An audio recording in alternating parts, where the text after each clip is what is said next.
The parents were separated while interrogated.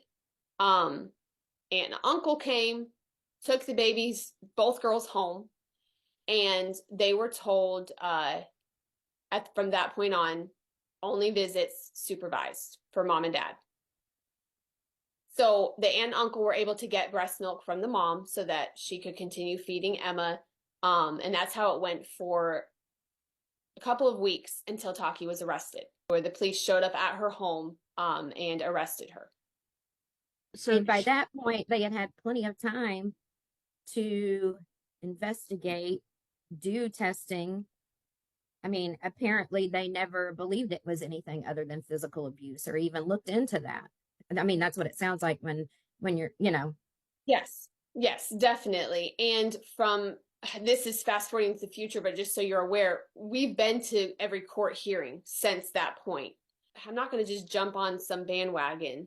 I want to keep kids safe too. That's my number one goal. I'm never going to fight for kids to go back home to a bad situation.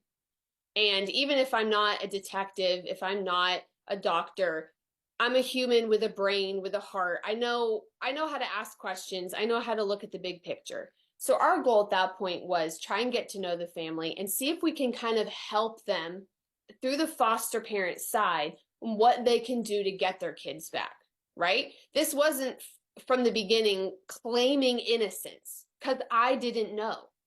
All I knew was things weren't going the right way. I knew that keeping a baby from its mother is wrong, especially when you have supervised visits that are available. Keeping a 3-year-old from her mom is very confusing and very traumatizing. So those were the things that we were concerned with. It was not just screaming innocence for the parents. So that's also important for people to understand. From there, once mom was arrested, there was no more contact between her and her children. So dad was having visits at that point twice a week. And Emma woke up one day and Aria noticed, what's wrong with Emma's foot? And they looked and they took her little sleeper and she had discoloration on her leg. Bluish purple discoloration going on her leg. And they thought, oh no.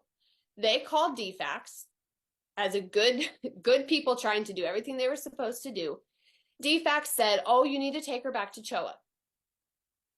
So the aunt and uncle take her back to CHOA because they're trying to listen to DFACS. And one caseworker makes the comment, I wonder if the aunt and uncle let the mom over against bond and they let her abuse this baby. And they ran with that story with one caseworker making this abstract comment, which is insane. Not that there's not bad people out there, but child abuse isn't contagious. I mean, it just is it's silly to even hear that. Okay, even though we know there's bad people in this world, if you can meet people and you do background checks and you see what kind of people they are, it's absolutely utterly ridiculous.